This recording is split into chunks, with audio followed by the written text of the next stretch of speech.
in a story, or a recognizable attribute in a character that conveys information to the audience. A trope becomes a cliché when it's overused. Sadly, some of these tropes often perpetuate offensive stereotypes. Every now and then in Hollywoodland, a character that's identified as feminist will magically make his way through the production process and appear on our television screens. Unfortunately, this is almost never good. What the Hollywood machine turns out is a distorted and warped version of feminism, which bears little resemblance to actual feminist movements. Oh, little to no resemblance to actual feminist movements, Anita? Well, folks, you're about to see why that is a no true Scotsman fallacy.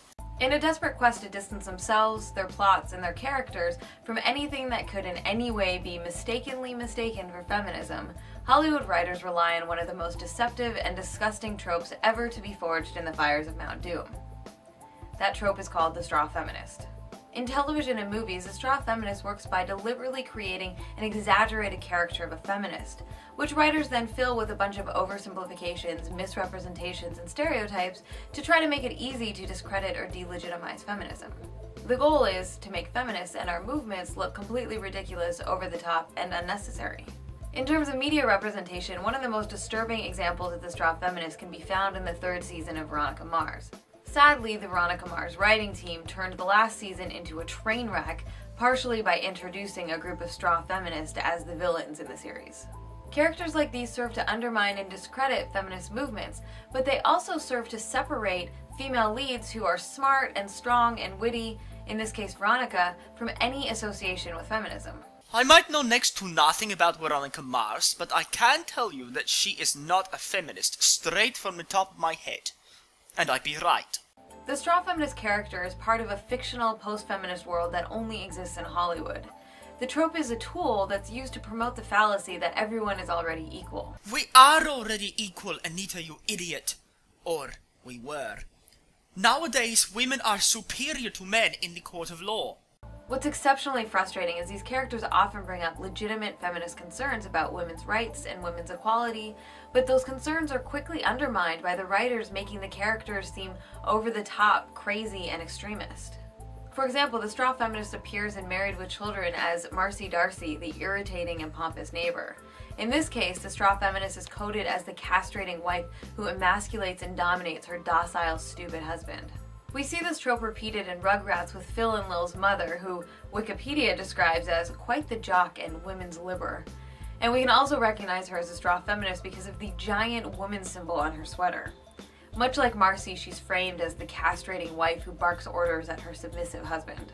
In 2001's Legally Blonde, the writers threw in a straw feminist for cheap laughs who believes that the word semester is an evil conspiracy against women. Take the word semester, okay? This is a perfect example of this school's discriminatory preference of semen to ovaries. That's why I'm petitioning to have next term be referred to as the winter ovester. Another problematic example comes from the Powerpuff Girls episode Equal Fights in the third season. The girls encounter a female villain named Femme Fatale. Another female villain, Princess Morbuck's seducer, and a third villain, an ordinary woman named Marion, were obviously female. Or were they really male, Anita, mein Liebchen? Who we can immediately see is a straw feminist because she has the oh-so-terrifying woman symbol on her mask, her clothes, and even as her weapon. The episode begins with the traditional pan around Townsville, showing us that gender inequality is not a problem. A city where everyone gets their fair turn. Even boys and girls on the playground get along. Your turn, Jenny. Think fast. Oops. Very funny, Joey. You're gonna get it. But this harmonious balance is deviously disrupted by Femme Fatale and her connivingly deceptive women's rights rhetoric. Curiously though, Femme Fatale brings up some pretty valid points about the lack of female faces on American Money, or the lack of female superheroes in pop culture. Surely you've noticed. Female superheroes aren't nearly as revered as male superheroes. Sure they are. They're Supergirl, Batgirl. Is right, actually, as I can think of some superheroines who are not only original, but also not, as Anita previously covered, Ms. Males. And I include among them the M-twins or Sanqua twins of their own comic. There's also Fantastic Four's Invisible Woman. There is Jubilee, Jean Grey, Storm, and Rogue of X-Men. And of course, many female Power Rangers or Super Sentai heroes. However, I wouldn't count Wonder Woman, who is really a villain in hero's clothing. I even point out that this is proof positive that the girls are not only hateful per that episode, but stupid as well, as usual. They're so lame. Merely extensions of their male counterparts.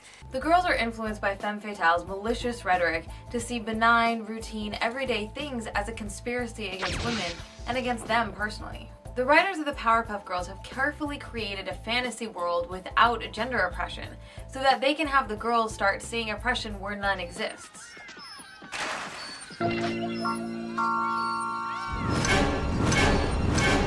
We saw what you did, Joey Finkelmeyer.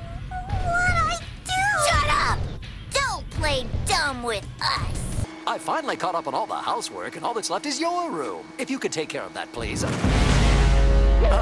I'll just do it later. Why don't you get some big strong man to save your precious city? Or better yet, why don't you stop making women do your dirty work and do it yourself? The problem is, all of these things that the Powerpuff Girls are complaining about are actually happening. Girls are getting bullied on schoolyards, and women are overwhelmingly responsible for household duties. Women are being institutionally oppressed all the time in nearly every facet of our lives. Once again, this trope is used to separate the Powerpuff Girls from any notion that they could in any way possibly be feminist characters. Because, you know, awesome, funny, world-saving, independent young women, but, you know, not feminist. The straw feminist is taken to a whole new level in adult animation shows such as South Park or Family Guy. In the episode I Am Peter, Hear Me Roar, the Family Guy writers took a stab at feminist attorney Gloria Allred. Allred is known for taking on high-profile cases defending women who have been assaulted or harassed. In this attack, Family Guy writers created a character coincidentally named Gloria Ironbox, who brainwashes Peter into thinking he is a woman after he is accused of sexual harassment. The emasculation and feminization of Peter and his sudden transformation into a feminist is played for laughs. I can't respect men. Men are the reason our world is in such lousy shape. If men were as caring as women, we wouldn't have crime or violence. Because, you know, nothing is worse in a patriarchal society than being a woman. Except maybe being a feminist. In these fictional narratives, institutional oppression and wide-scale sexism just doesn't exist. It's a carefully constructed world where feminism is no longer needed. Even the comic book world delves into this trope with Y the Last Man. When all the men on Earth die except for one, there is an extremist, homicidal group called Daughters of the Amazons. The violent vigilante group is founded on the disdain and hatred of men, and anyone who mourns the death of men, even though there aren't any more men. Let's get back to Veronica Mars. There's a 9-episode story arc in the 3rd season about a series of rapes that occur on the university campus. A group of straw feminists on campus hold demonstrations, volunteer with the Ride Home Safe campus program to escort young women home, and demand that the university institute an official sexual code of conduct.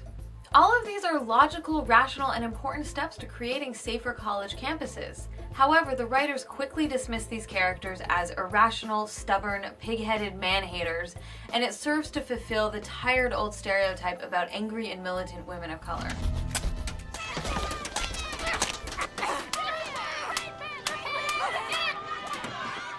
The writers of Veronica Mars take the straw feminists to an obscene level by actually having them fake a rape in order to blame the fraternity. Women lying about sexual assault is a grossly overused myth.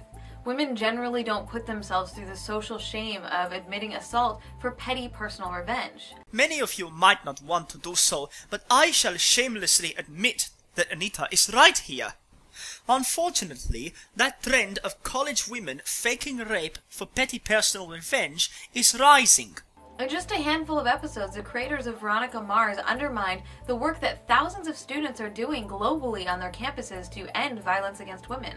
While we see the straw feminist over and over again in television and movies, it's also unfortunately deployed on a regular basis by American talk shows and news pundits. Mainstream religious and conservative news media often attack women with deliberate misrepresentations and extreme exaggerations of what feminism is. This false impression has been infused into the mainstream by popular talk show hosts such as Michael Savage, Glenn Beck, and Bill O'Reilly.